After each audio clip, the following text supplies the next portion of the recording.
passionnya kayak saya passion itu ngajar, berbagi.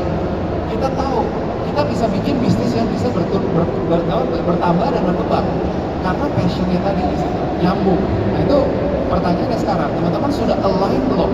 Ini di sini mungkin yang datang ada yang sudah berbisnis, ada yang belum, ada yang mau mencari peluang usaha, nggak apa-apa, cari dulu tadi, kenal diri, sadar diri, dan kenal diri, gitu ya.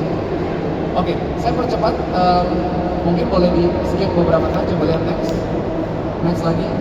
Nah, ini kurikulum dasar yang kita ajarkan di Entrepreneur Society.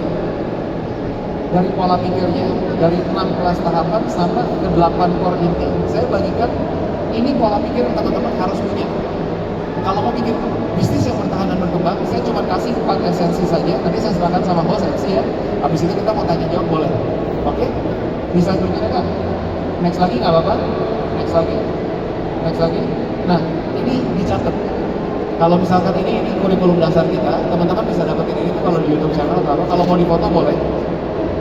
4 ini tuh pola pikir yang teman-teman harus punya sebagai pengusaha. 4 esensi kewirausahaan. Yang pertama, pola pikir tadi, peluang itu ada di mana-mana. Itu aja.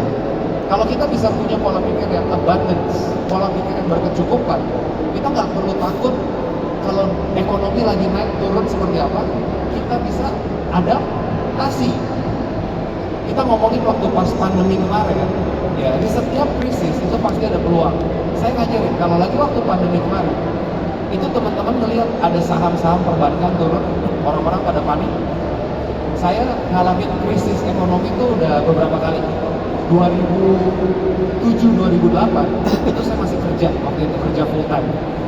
Ketika saya tahu ada bank di Amerika yang bangkrut, terus waktu itu saya pada saat itu posisinya di Australia. Australia juga sahamnya turun. Tapi saya tahu kalau perbankan itu ketika krisis, walaupun sahamnya turun, tidak akan pernah dibiarkan bangkrut. Pasti pemerintah akan intervensi, karena kalau bank sampai bangkrut, ekonominya akan runtuh. Nah, ketika kita tahu hal-hal seperti ini ilmu mahal. Kalau ada krisis itu pasti siklus. Kita tahu peluangnya di mana. Semua tabungan saya jeblosin, saya gaji juga saya masukin all in. Saya masih pegang beberapa saham Australia. Dulunya pas saya beli itu di angka 10, 11, 12. Sekarang tuh duduk di angka 25, 35 dolar ya. Kita ngomongin per watt gitu. Ada yang saya ambil di angka 25 naik sudah sampai 60-an sekarang. Itu contoh. Nah sekarang kalau kita ngomong peluang ada di mana-mana. Mau dari investasi, mau melihat peluang usaha. Makanya kenapa perlu keliling, perlu komunitas, perlu tahu melihat expo seperti itu membuka pikiran kita. Terus ngeliat juga sebagai pelajaran dan pembanding. Kita ngeliat yang kedua, ini yang terpenting. Cara cari peluang itu gimana Kak Clemens? Esensi kewirausahaan nomor 2 itu jadi dasar dari komunitas kita. Fokus bantu orang lain terlebih dahulu, rezekinya akan datang. Kalau kita bikin bisnis, tapi tadi saya di awal udah ngomong, tidak bisa beradaptasi, tidak bisa dibentuk, terus habis itu tidak kenal sama customer-nya. Percuma. Kalau ngomongin tadi, saya selalu pakai contohnya studio renang terus ya. Kenapa? Karena saya kenal warga kita handle branding mereka tuh udah 2,5 tahun, dan dari 6 cabang, sekarang udah terakhir kita pegang 58 cabang. Katanya update terakhir itu sudah 65 cabang. Jadi dari brandingnya, dari performance-nya, dari iklannya, semua kita yang bantu gede di setiap cabang yang baru buka kita iklankan di Meta, TikTok, dan akhirnya datangin ratusan murid-murid baru di setiap cabang tersebut. Nah, kita enggak. Dia tahu segmen yang dia mau bentuk, siapa yang dia bantu. Tadi ada beberapa slide yang saya skip. Saya dulu mulai bisnisnya itu karena saya bikin komunitas anak rantau. Komunitas anak rantau, saya bantuin anak rantau supaya hidupnya nggak sesulit saya. Dari apa?